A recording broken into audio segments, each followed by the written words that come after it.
মিলির বিয়ের তারিখটা ফাইনাল হয়ে গেল, আগামী শুক্রবার। তুমি কি আমার অনুমতি নিতে এসেছো নাকি জানাতে এসেছো? জেদে বসে এমন কিছু করিস না যাতে মা দুঃখ পায়। এখন থেকে আমার যা খুশি আমি তাই করব, কারণ আমি এই বাড়ির কেউ না।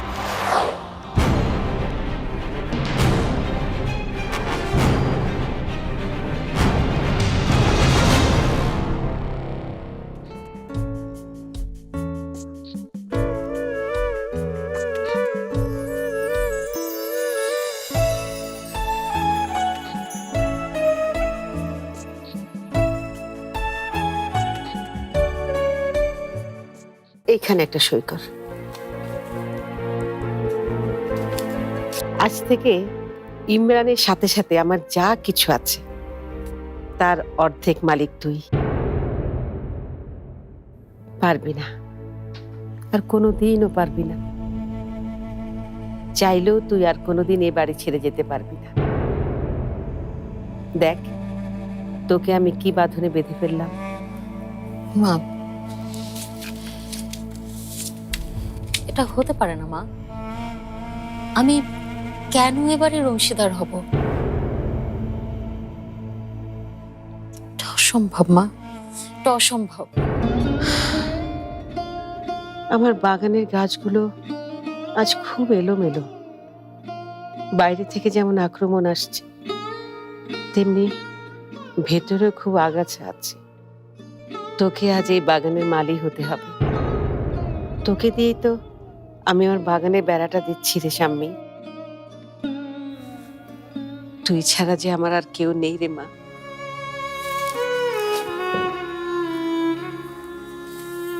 মা, আজ আপনি আমাকে সবচেয়ে বড় সম্মান দিয়েছেন।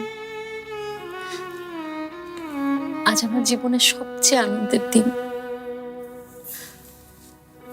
কিন্তু মা, আমি এটা নিতে পারবো না মা। আমি এটা নিতে পারি না মা, কখনো না। যার যা প্রাপ্য আমি তাকে তাই দিয়েছি শাম্মী। এবারে অর্ধেক ইমরানকে আর বাকি অর্ধেক তোকে দিয়েছি। আর মিলিকে দিয়েছি নারায়ণগঞ্জের জায়গাটা। তুই ভাবিস না যে আমি ছেলে খেলা করে এই কাজটা করেছি। আমি অনেক ভেবে চিন্তে এই সিদ্ধান্ত নিয়েছি। তুই কি আমার সিদ্ধান্তের উপর নিজের ইচ্ছাকে চাপিয়ে দিতে চাইছিস? না মা, আমি শুধু যোগ্যতার কথা বলছি মা। আমি আপনার ভালোবাসা পেয়েছি, এর চেয়ে বেশি কি দরকার মা? আমার আর কিচ্ছু চাই না মা। চিরকালই আপনার পায়ের নিচে থাকতে চেয়েছি। সেখান থেকেই আপনার বাগানটাকে আপনারই বা বলছি কেন? এটা তো আমারও ঠাই। আপনি মা আমাকে ক্ষমা করুন। আমি চিরকাল এখানেই থাকব। আর মা, আপনাকে কথা দিচ্ছি, আমি কখনো এবারে কিচ্ছু হতে দিব না। আমি জানি তুই কখনো যত্নের কোনো কমতি করবি না। তবু আমি যাতে নিশ্চিন্তে মরতে পারি তার একটা ব্যবস্থা করে রাখলাম মা। কিন্তু মা, আপনি আমাকে এমন কোনো নির্দেশ দেবেন না যেটা আমি পালন করতে পারবো না।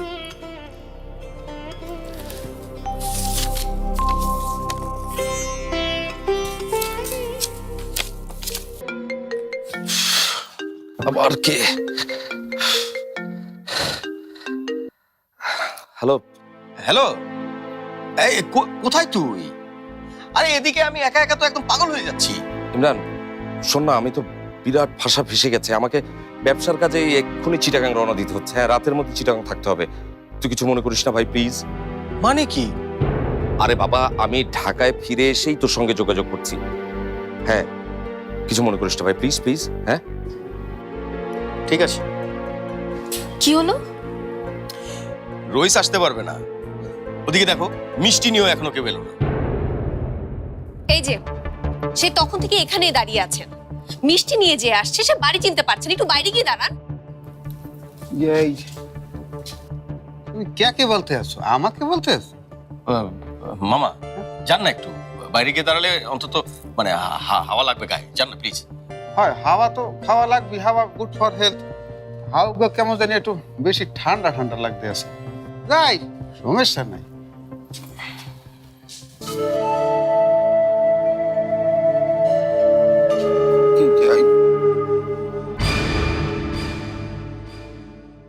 বলে না তো মিলিকে কেমন দেখাচ্ছে?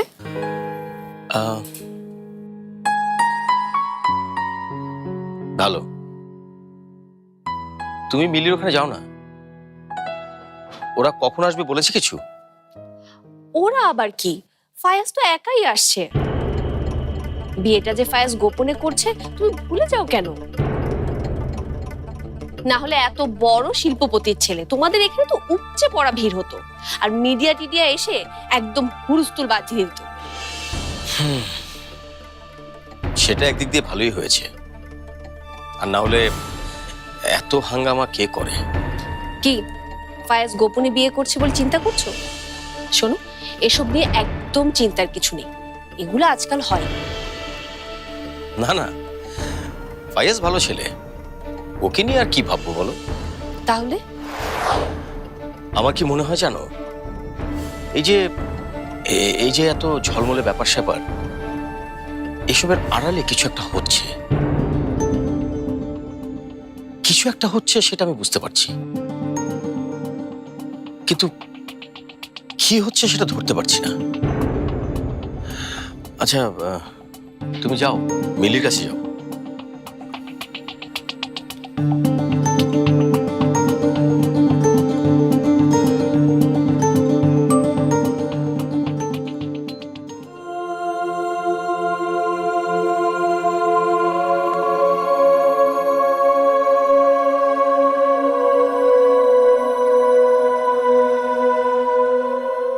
তাহলে শেষ পর্যন্ত আপনি যাচ্ছেন স্যার?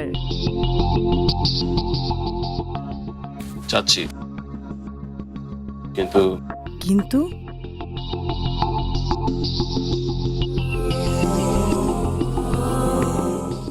গোপনে? গোপনীয়তা ততটুকু যতটুকু আব্বা আমাকে না জানালি না। যদি জেনে যায় তো? আমি সেটা কখনোই হতে দেব না নিশা, হতে দেব না বলেই তো আমি বিয়েটা করছি। মানে? আচ্ছা, আমাকে কেমন দেখাচ্ছে? সব সময় যেরকমটা লাগে সেরকমটাই। হ্যান্ডসাম, সুন্দর। ছোটবেলায় মাসুদ রানা পড়তাম, ওখানে লেখা থাকতো পেটানো কপাল, ভুবন ভোলানো হাসি, কিন্তু বাঁধনে জড়ায় না।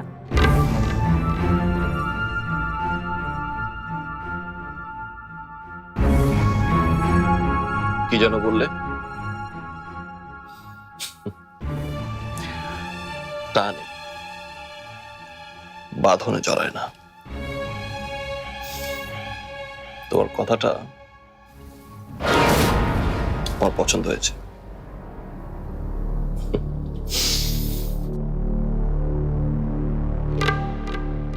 বাইরের মানুষ কি কইলো না কইলো সেটা ভাবলে চলবো? যাও। ইমরান ভাই, আগে বললেই পারতেন যে আপনারা নিজেরাই সবকিছু করেছেন, যেখানে খালাম্মা নেই, বড় ভাবি নেই, তো আমরা আসতাম না। এই চলেন, আপনারা সবাই চলেন। আরে কে বললো নেই? মিলির বিয়ে আর মা থাকবে না? মা আছে, ওই ঘরেই আছে, চলে আসবে। এই বউ, তুমি যাও না, আমাকে একটু নিয়ে এসো। আপনারা বসেন তো, বসেন বসেন। এই দায়িত্বটাকে কঠিন মনে করলেও এ বাড়ির অর্ধেক মালিক তোকে হতেই হবে মা। এটা আমার আদেশ না, আমার শেষ ইচ্ছা। ঘটনা দেখছো কি করছে? মিষ্টির প্যাকেট হাতে লইয়া আবার এখানে প্যারেট দিতে আছে, ঘেরেটে ধরিয়ে নিয়ে আসছে। বেটা ফাজিল জানি কোথার কি তোর তুই নাম্বারটা চেনো না, এখানে দেখো না মিষ্টি নিয়ে ওখানে খারাই রয়েছে। আকি বেলা ওরে হাত কাটতে যাইতেছে। বেলাল, হে বেলাল, ওখানে খারাই খারাই কি করতে আছো? দেখো না যে মিষ্টি দলে দাঁড়াই রয়েছে এখানে, ছাদ করে নিয়ে যাও। হাত কাট, এদিক ওদিক দেখা লাগবে না, লই যাও। যাও দেখি। এই মো, কি এরকম করে কি রাত কেটে যাব? গায়ে হলুদ হইব কখন? আর কন্যারে মিষ্টি খাওয়াবো কখন? আমরা কখন মিষ্টি খামো? এই যাও, তুমি যাও, তুমি আগে দিয়ে শুরু করো তো, যাও। আমি যাবো আগে। আরে তুমি হলে বাড়ির মুরব্বী, তুমি যাবো না কেন? যাও। গুরুজনই তো আগে দেবে, সে তো মিলির মা, বাবা কই? আর স্বামী ভাবি কই? বলা চলে ছোটবেলা থেকে মিলিকে তো স্বামী ভাবি মানুষ করেছে। আর কেউ যদি বলে স্বামী ভাবি মিলির মা, তাও তো ভুল হবে না। আর সেটাই তো, আমিও ওনাদের ডেকেছি, হাজার হোক মেয়ের হলুদ বলে কথা, অনেক কাজ থাকে, বোঝেনি তো। মামা আপনি শুরু করেন, মা আসছে। ঠিকই তো, তুমি কি মিলের কেউ না? কে আসলো কে না আসলো তা নিয়ে তোমার এত মাথা ব্যথা গায়?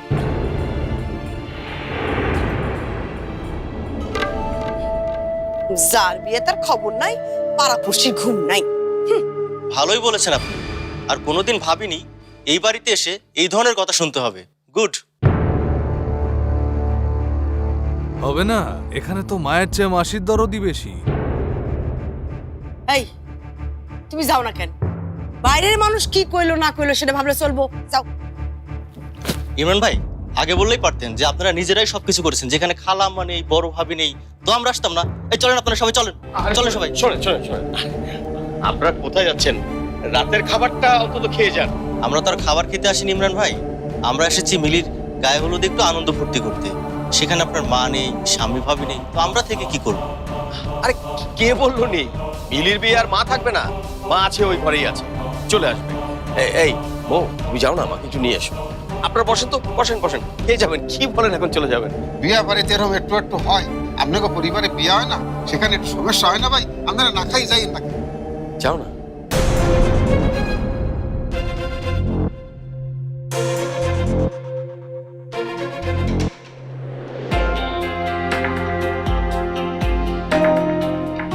আকি খেলে তুই মোরা কি মিষ্টি খাম না?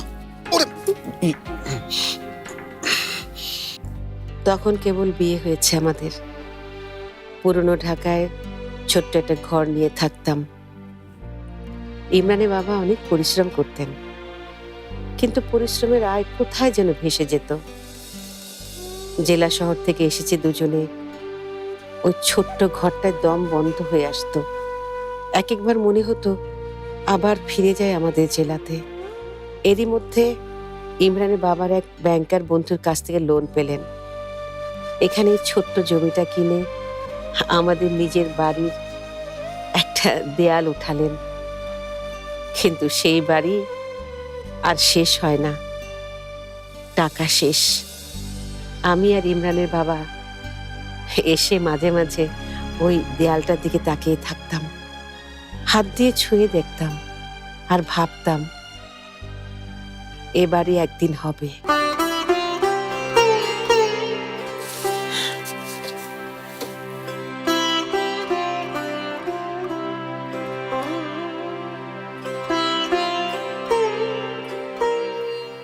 এই বাড়িটা শেষ করতে কত বছর লেগেছিল জানিস সামনে? 10 বছর। এই বাড়িতে আমার আর ইমরানের বাবার রক্ত, ঘাম, স্বপ্ন, আশা সব মিশে আছে। আমি চাই না আমার অবর্তমানে এই বাড়িটার কিছু হোক, আর চাই না বলেই তোকে আমি একটা দায়িত্ব দিচ্ছি। এই দায়িত্বটাকে কঠিন মনে করলেও এই বাড়ির অর্ধেক মালিক তোকে হতেই হবে মা। এটা আমার আদেশ না, আমার শেষ ইচ্ছা।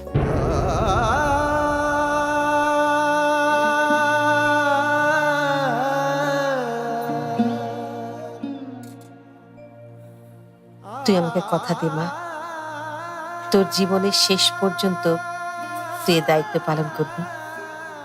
কথা দে। কথা দিলাম মা।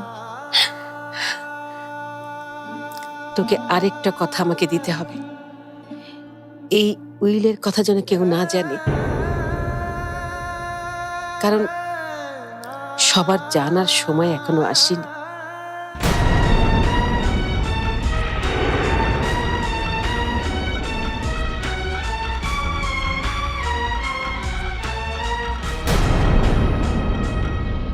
মেয়ের গায়ে হলুদে এক মা গেলে তো আরেক মাকেও যেতে হবে। কি যেতে হবে না? হ্যাঁ, সবাই যাবে। এই অপমানের বদলা নিতেই হবে, আর সবচেয়ে বড় কাজ ওই কাগজে কি আছে তা উদ্ধার করা।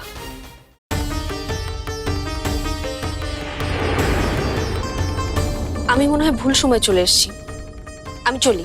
মৌ, আয়।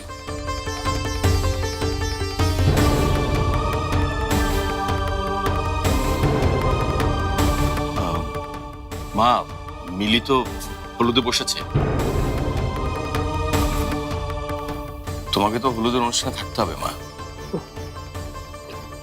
থাকতে হবে কেন? মিলি তোমার মেয়ে না, মেয়ের গায়ে হলুদে মা না থাকলে কিভাবে হবে? আর লোকে কি বলবে?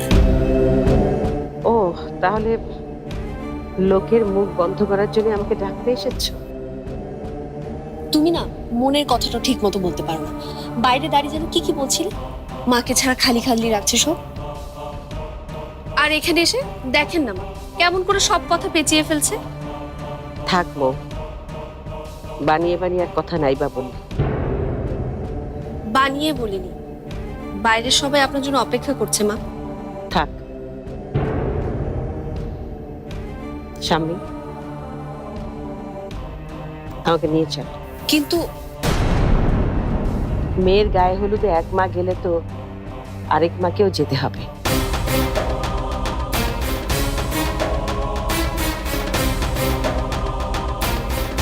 কি যেতে হবে না?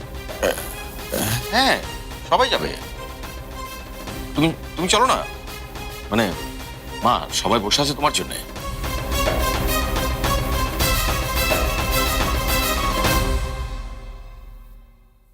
তুমিও চলো।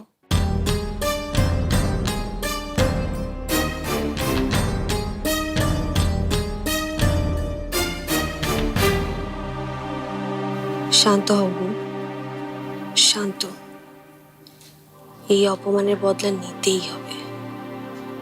আগে সবকিছু ঠিক মতো হয়ে যাক, তারপর অনেক কাজ।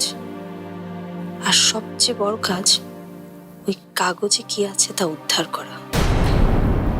তোমরা এসো তাহলে।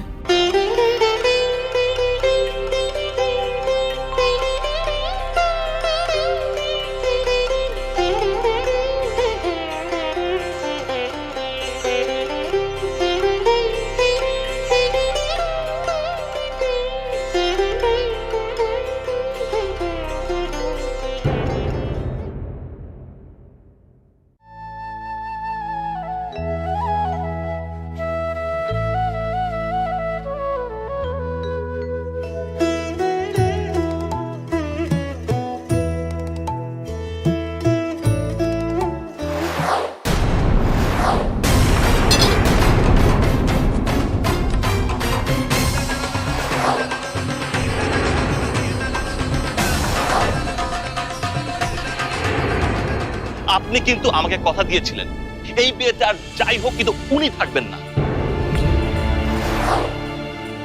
কথা দেননি আপনি? ফায়াজ যদি তোমাকে বা ভাইয়াকে কিছু বলতো, তাহলে আমি বলতাম আমার আপনজনকে অপমান করা হয়েছে। কিন্তু যে আমার কিছুই না, তাকে ফায়াজ অপমান করলো না গলা ধাক্কা দিয়ে বের করে দিল, তাতে আমার কিচ্ছু যায় আসে না।